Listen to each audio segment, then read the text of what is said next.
ప్రసిద్ధిగాంచిన గంగా పార్వతి సమేత అగస్తేశ్వర స్వామి ఆలయాన్ని శ్యామలంబ తల్లి ఆలయాన్ని అన్ని విధాలా అభివృద్ధి చేస్తామని పెడన నియోజకవర్గ శాసనసభ్యులు కాగిత కృష్ణప్రసాద్ తెలిపారు. గురువారం శివాలయంలో ఏర్పాటు చేసిన అభివృద్ధిపై సమీక్ష సమావేశాన్ని కాగిత కృష్ణప్రసాద్ మాట్లాడారు. నియోజకవర్గంలోని దేవాలయాల అభివృద్ధిపై ప్రత్యేక దృష్టి పెట్టినట్టు తెలిపారు. ఈ సందర్భంగా శ్రీ గంగా పార్వతి సమేత అగస్తేశ్వర స్వామి మరియు శ్రీ శ్యామలాంబ సమేత రామలింగేశ్వర స్వామి వాళ్ల ఆలయానికి అభివృద్ధి కమిటీలను ప్రకటించారు. అంతకుముందు శాసనసభ్యునికి ఎన్నికైన ప్రథమంగా ఆలయానికి విచ్చేస్తున్న కాగిత కృష్ణప్రసాద్ కి వేద పండితులు పూర్ణ కుంభంతో స్వాగతం పలికారు.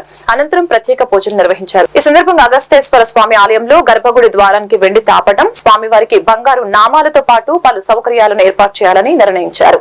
ఈ కార్యక్రమంలో రాష్ట్ర బీసీ కార్పొరేషన్ మాజీ చైర్మన్ బొడ్డు వేణుగోపాలరావు, పట్టణ అధ్యక్షులు యక్కల శ్యామలయ్య, మల్లప్రసాద్, చందన నారాయణరావు, ఆలయ కార్యనిర్వహణాధికారి తిక్కిశెట్టి రామ్మోహన్ రావు పలువురు పాల్గొన్నారు.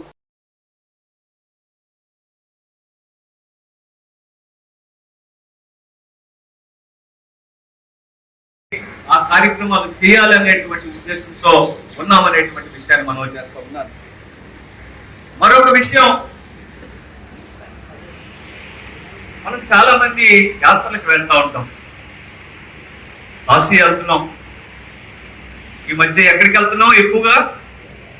అంతకుముందు శ్రీశైలం వెళ్ళేవాళ్ళం, ఇప్పుడు ఎక్కడికి వెళ్తున్నాం? అరుణాచలం వెళ్తున్నాం.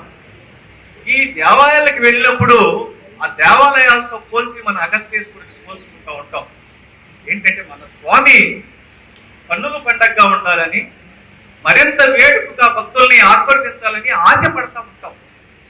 ఆ సందర్భంలోనే మాకు కలిగినటువంటి అభిప్రాయం ఏంటంటే, స్వామి వారికి బంగారంతో నామాలు తయారు చేయించాలి అనేటువంటి ఆ అభిప్రాయం ఉందనేటువంటి విషయాన్ని, దాంట్లో మూడవ నేత్రంగా ఆగమ సిద్ధాంతం ప్రకారం పండితులు చెప్పినటువంటి విధంగా డైమండ్ కానీ పగడం కానీ ఏర్పాటు చేసి, అది కూడా అలంకరణకు ఉపయోగపడే విధంగా దాన్ని కూడా ఈ సందర్భంలో ఏర్పాటు చేయాలనేటువంటి విధంగా ఒక 4 కార్యక్రమాలతో ఈ యొక్క కార్యక్రమం రూపకల్పన చేయబడింది.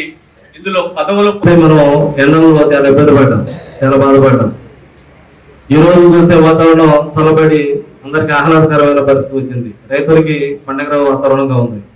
ఎందుకంటే ఒక విధంగా మనం ఈ కార్యక్రమాన్ని చేసి ఈ కార్యక్రమాన్ని ఏర్పాటు చేసినటువంటి నిర్వహిస్తున్నటువంటి మన కాగిత కృష్ణప్రసాద్ గారు కానీ, మన వేణు గారు కానీ చల్లని మనసుల మహారాజులు అనుకోవచ్చు. ఎందుకంటే వెండతో ఉన్నటువంటి వాతావరణం ఒక్కసారిగా చల్లబడింది. మనసు ప్రశాంతంగా ఉంటే, మంచి మనసు ఆలోచన చేస్తే వాతావరణం కూడా సహకరిస్తాయి. మన ఈ నిన్నటి వరకు రైతులు ఎంతసారి చాలా ఇబ్బంది పడ్డారు. దానికి వాతావరణం చల్లబడి చాలా మంచి పని చేసింది. ఈ ఆలయం గురించి చెప్పాలంటే, ఇప్పుడు మన నారాయణరావు గారు కానీ, మల్లప్రసాద్ గారు కానీ, గత ప్రభుత్వం మన ప్రభుత్వం ఉన్నప్పుడు ఏర్పాటు చేసినటువంటి కమిటీ ఏ విధంగా డెవలప్ చేసిందో చేశారు. గతంలో కూడా అన్న సమారాధన ఈ దేవాలయంలో నిత్యం వారానికి ఒకసారి నిర్వహించేవాడు మన పెద్దలు. ఆ కార్యక్రమానికి దాతల సహకారంతో ఎప్పుడు ఎల్లవేళ ఇక్కడ అన్న సమారాధన కార్యక్రమాలు జరిగేది.